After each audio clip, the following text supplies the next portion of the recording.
In this video, we explore the art of simplifying, specifically fractions. We know what fractions are, but do we really though? There are a lot of sneaky characteristics about fractions that your teacher should have made you aware of, but if they didn't, we're going to go through them now. What is a fraction? When we see 3 over 4, we assume 3 divided by 4, which is right. We can also look at it in this way though.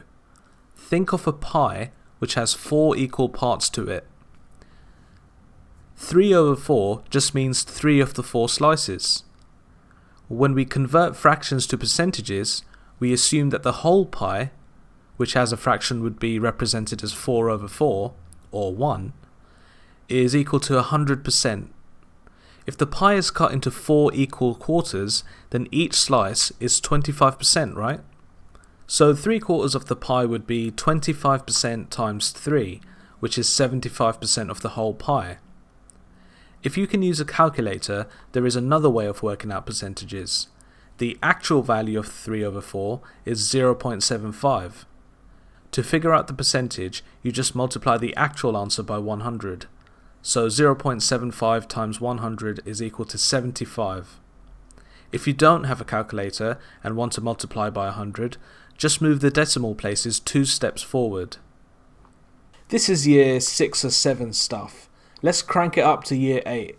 Now, I'd like to show you something. If I cut this pie into, say, 16 slices, how many slices are shaded?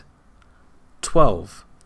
12 of the 16 slices are shaded on the right, and 3 of the 4 slices are shaded on the left. The shaded region on both pies are exactly the same. Why? Because 12 over 16 and 3 over 4 are the same value.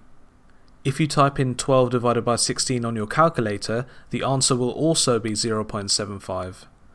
Both fractions represent the same percentage of the pie. It's obviously easier to work with 3 over 4 in an equation rather than 12 over 16. So how do we simplify 12 over 16 to get 3 over 4? I use the word simplify. When a fraction is in its simplest form, the numerator and denominator can't get any smaller. The easy way is to just keep dividing both the top and bottom by the smallest common factor larger than 1 until they don't have any common factors apart from 1 left. This doesn't include 1 because dividing by 1 doesn't take us anywhere. In the case of 12 over 16, we can divide 12 by 2, which is 6, and then the 16 by 2, which is 8. Do 6 and 8 have any common factors other than 1? Yes, they do. It's 2 again. Let's separately divide both the numerator and denominator by 2 once more. Do 3 and 4 have any common factors other than 1? No, they don't. This fraction is now in its simplest form. Why do we simplify fractions? Well, would you rather work with this or this? Both mean the same thing. The left side is just a simplified version. Let's end this video with a question. Can you simplify 56 over 84? Pause and attempt it. Okay, so I'm going to start by separately dividing the numerator and denominator by the smallest common factor larger than 1. 2 is the first common factor, so 56 divided by 2 is 28, and 84 divided by 2 is 42. We can divide it by 2 again, which ends up as 14 over 21. What's the smallest common factor now? Well, it's 1, but there is another common factor. It's not 2, because while 14 divided by 2 is 7, 21 divided by 2 isn't a whole number.